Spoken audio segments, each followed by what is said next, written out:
अच्छा, खायला दिलं नाही शोन्याला माझ्या. नुसते घेत्या, नुसते नाड करत्या. खायला देते नाही माझ्या बायला.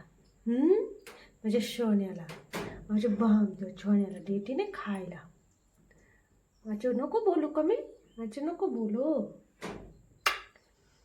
मग तुला दिलं खायला, दिलं का सांग बरं. मीच देते ना तुला. माझ्यापासून नाम पळती. हां, माझ्यापासून नाम पळतं छोनूला माझ्या.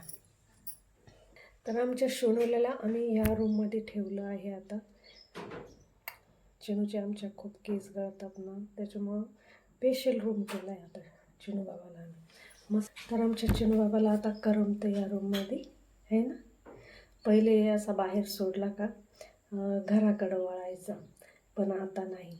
आता सोडलं ना तिला थोडंसं बाहेर, तर डायरेक्ट तिकडं जिकडं हरळ आहे ना तिकडं खायला जाते आणि थोडीशी तिथं फिरते वगैरे आणि लगेच इकडं निघते.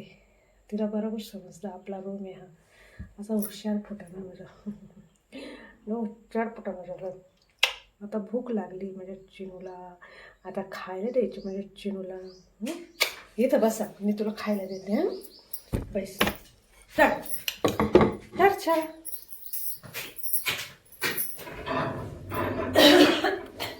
इकडे. तर हे बघा, हे दप्तर आहे चिनूचं आमच्या खायसाठी. कारण की मुंग्या खूप होतं, मग तिचं दप्तरामध्ये ठेवावं लागतं. चिनू चाल. ए चिनू बाळा, चला चला हे चाल. हे बघ, हे बाळा, चल चल चल. चिनू बाळाला खायचं, भूक लागली चिनू बाळाला. चला चल ना चिनू. अच्छा, भामता चिनू, ही भामता चिनू. हे खाय, खा.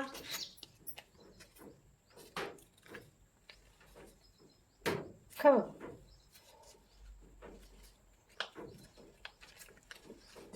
एवढं खाऊन घे.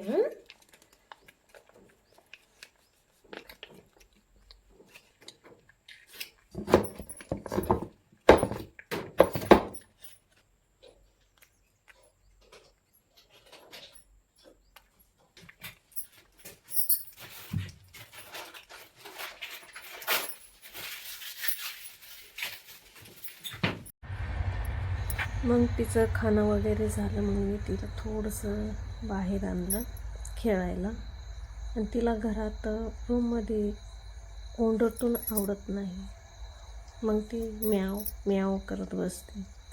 म्हटलं चला आता खाणं पिणं झालं आहे तिचं, थोडंसं तिचा मूड फ्रेश होण्यासाठी मग मी तिला बाहेर आणलं.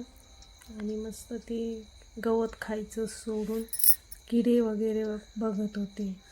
तिला किडे वगैरे दिसले ना तर त्यांच्या संगच खेळत बसते. तिला खेळायला खूप आवडतं किड्यांसंग. पण मग भीती पण वाटते की नको बा, कशाची ॲलर्जी जर झाली ना तर कसं ह्या मांजरींना सहन नाही होत किडे मकोडे आणि या बाहेरच्या मांजरी वगैरे. त्याच्यामुळं लक्ष लई ठेवावं लागतं तिच्यावर. पण थोडंसं म्हटलं चला थोडंसं तिचा मूड थोडा फ्रेश होईल, नाही तर म्याव म्याव करत बसते, मला काढा बाहेर असं करत बसते. म्हणून घेऊन आले तिला बाहेर. आता मस्त फिरते ती.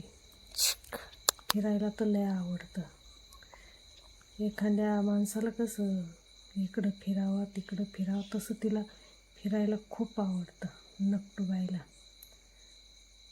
तिला मग पकडून आणलं. येतच नव्हती ती, पळायची नुसती इकडं तिकडं इकडं तिकडं. म्हटलं आता हिला घेतल्याशिवाय ही काय घरात यायची नाही रूममध्ये.